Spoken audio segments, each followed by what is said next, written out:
Hello everyone दोस्तों, मैं अरुण शर्मा। आप देख रहे हैं दासोस। दोस्तों, इस वीडियो में बात करने वाले हैं मामा और महारानी के बारे में कि इस बार बीजेपी के दिग्गज नेता शिवराज सिंह चौहान और देखा जाए तो वसुंधरा राजे को बीजेपी ने ठिकाने लगाने की सोची हुई है।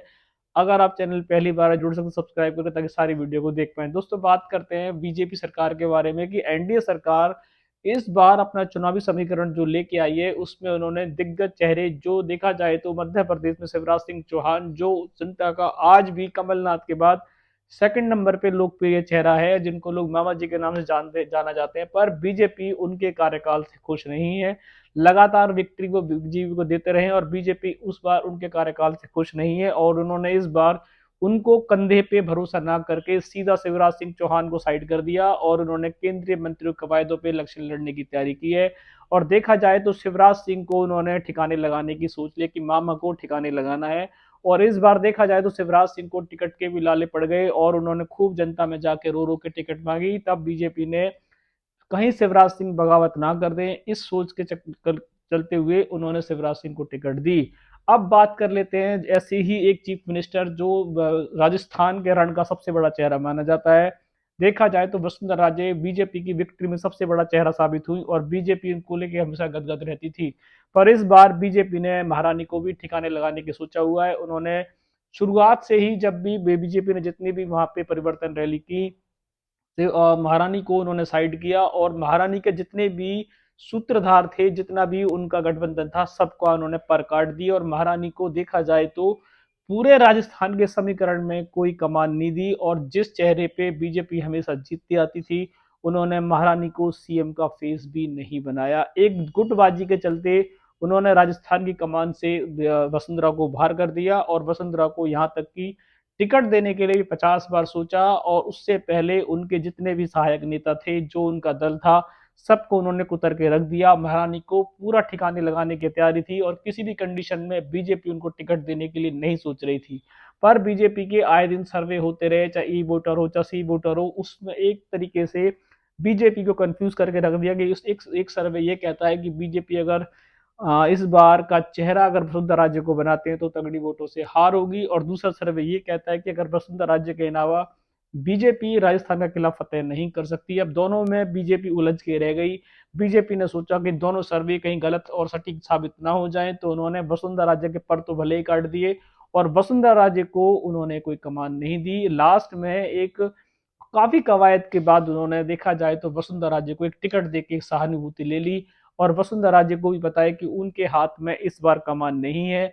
जो हाल शिवराज सिंह चौहान का बीजेपी ने किया है कि मामा जी को ठिकाने लगाने की पूरी तैयारी, उन्होंने रणनीति तैयार कर ली है। अगर किसी भी तरीके से बीजेपी सरकार मध्य प्रदेश में सरकार बनाती है तो तब भी मामा जी को सीएम का चेहरा नहीं बनाया जाएगा, जो बीजेपी ने एक तरीके से सूत्रधारों से बात कर ली है।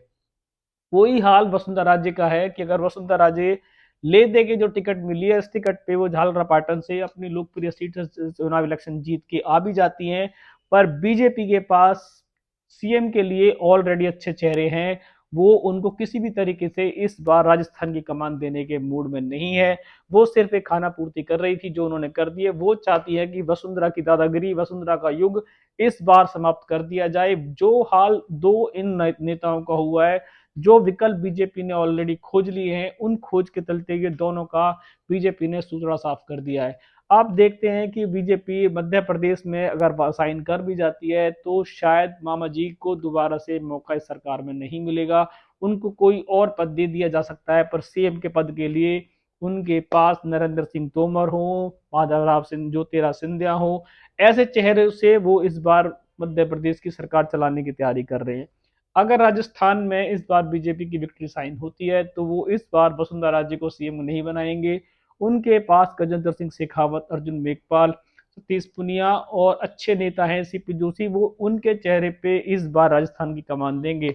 ये लड़ाई आगे जारी रहेगी क्योंकि अगर जब भी माधवराव ज्योतिराव सिंधिया को सीएम बनता है तो भले ही मामा जी ऐसे नेता हैं कि जो शायद बगावत ना करे, पर ज्योतिराव सिंधिया इस बार मैदान में है। अगर राजस्थान की बात करें तो राजस्थान में इसकी राम महारानी की बात करें तो इनको जब सीएम नहीं बनाया जाएगा तो चेहरे की लड़ाई रोडों पे आ जाएगी, क्योंकि ये ऐसी नेता नहीं है जो बीजेपी के लिए सेवादार या पल्लादार बने। ये अपने गढ़ में इनकी तूती बोलती है और ये महारानी के तबके का इस्तेमाल करेंगी, तो शायद बीजेपी को इलेक्शन जीतने के बावजूद भी महारानी को संभालना भारी पड़ेगा।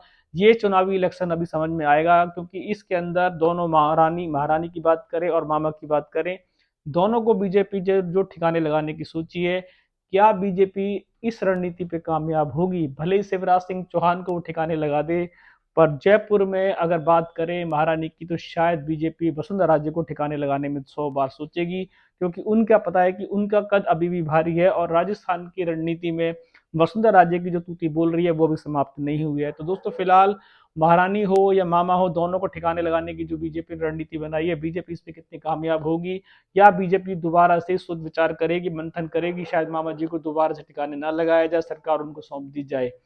इसी प्रकार वसुंधरा राजे की लोकप्रियता को दोबारा से मैदान में सोच में रखते हुए शायद बीजेपी उनसे अपना खाता नहीं बिगाड़ेगी, जो आगामी इलेक्शन के रिजल्ट के बाद पता पड़ेगा।